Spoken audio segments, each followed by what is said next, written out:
তোমরা অনেকেই হয়তো সিনেমা দেখতে খুব ভালোবাসো। অনেক পপুলার সিনেমা তোমরা দেখেছো, এবং সব থেকে বেশি গুরুত্বপূর্ণ যেটা, সেই সিনেমার ডায়লগগুলো তোমরা আরো বেশি পছন্দ করো, তাই না? তো আজকে ভাবলাম, চলো কিছু সিনেমার ডায়লগকে আমরা ইংরেজিতে শিখি। আমাদের এনজয় করাও হবে এবং ইংরেজিটাও শেখা হবে। কি বলো তোমরা? সবার প্রথম, তোমরা অনেক পপুলার সিনেমা তো নাম শুনেছো নিশ্চয়ই, যে মুন্না ভাই এমবিবিএস। সঞ্জয় দত্ত, সঞ্জয় দত্তের মুন্না ভাই এমবিবিএস নিশ্চয়ই শুনেছো। তো ওখানে একটা ডায়লগ ছিল, কি বলতো? টেনশন लेने का नहीं, सिर्फ देने का।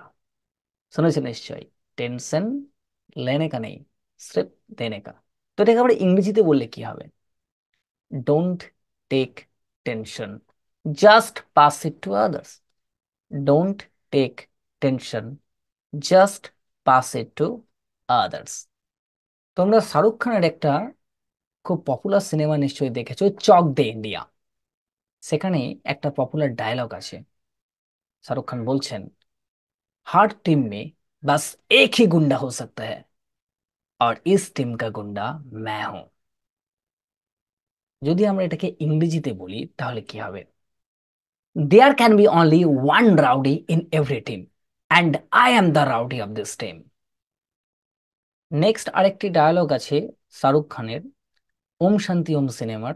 তোমরা অনেকেই এই ডায়লগটা হয়তো ইউজ করো বা শুনেছো। পিকচার আভি বাকি হে মেরা দোস্ত। শুনেছেন তাই না? পিকচার আভি বাকি হে মেরা দোস্ত। এটাকে ইংরেজিতে বললে কি হবে?